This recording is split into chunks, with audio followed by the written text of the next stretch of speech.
പൃഥ്വിരാജിന് award കിട്ടിയതിൽ എനിക്ക് സന്തോഷമുണ്ട്. പൃഥ്വിരാജ് ഒരു വലിയൊരു അഭിനേതാവാണെന്ന അഭിപ്രായം അദ്ദേഹത്തിന് പോലും ഉണ്ടാവില്ല.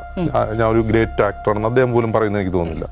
പക്ഷേ ഇതിൽ അദ്ദേഹം കഷ്ടപ്പെട്ടതിനുള്ളൊരു അക്നോളജ്മെന്റ് ആയിട്ട് നമ്മൾ അതിനെ കാണണം. ആടുജീവിതം സിനിമയ്ക്ക് അദ്ദേഹം ഒരുപാട് കഷ്ടപ്പെട്ടിട്ടുണ്ട്. ഒരു നടൻ എന്ന നിലയിൽ അദ്ദേഹം എടുത്തിട്ടുള്ള ആ എഫേർട്ടിനെ അക്നോളജ് ചെയ്യുന്നത് നമ്മൾ അത് മനസ്സിലാക്കണം. മമ്മൂട്ടിക്ക് എന്തുകൊണ്ട് കിട്ടിയതെന്ന് വെച്ചാൽ മമ്മൂട്ടിക്കൊക്കെ ഇനി എന്തിനാണ് അവാർഡ് എന്നുള്ളതാണ് എൻ്റെ ക്വസ്റ്റ്യൻ. മമ്മൂട്ടിക്ക് ഇനി അവാർഡ് ആഗ്രഹിക്കുന്നുണ്ടോ എന്ന് എനിക്ക് തോന്നുന്നത്. മമ്മൂട്ടിക്ക് അറിയാം പല ദേശീയ അവാർഡ് പലവട്ടം അദ്ദേഹത്തിന് എത്രയോ കിട്ടാതെ പോയിട്ടുണ്ട്. കുറെ നാളായിട്ട് അദ്ദേഹത്തിന് കിട്ടിയിട്ടില്ല, കിട്ടേണ്ടതായിരുന്നു. അപ്പോൾ ഇനി ഈ സർക്കാർ നിൽക്കുമ്പോൾ അദ്ദേഹത്തിന് കിട്ടുമോ എന്നും എനിക്കറിയില്ല. പക്ഷെ എങ്കിൽ പോലും മമ്മൂട്ടിക്ക് അവാർഡ് ഇതിൽ വിഷമിക്കേണ്ട ആവശ്യം. കോമ്പറ്റീഷൻ വന്ന് കാതലാണ്. അപ്പൊ കാതൽ ആ സിനിമ എന്ന അർത്ഥത്തിൽ, എന്റെ പ്ലോട്ട് എന്ന അർത്ഥത്തിൽ വളരെ ഡിഫറെന്റ് ആയിട്ടുള്ള എയറിംഗ് ആയിട്ടുള്ള ഒരു സിനിമയാണ്. പക്ഷെ അതിൽ മമ്മൂട്ടിയുടെ റോൾ എന്ന് പറഞ്ഞാൽ മമ്മൂട്ടിക്ക് ചലഞ്ചിങ് അല്ല.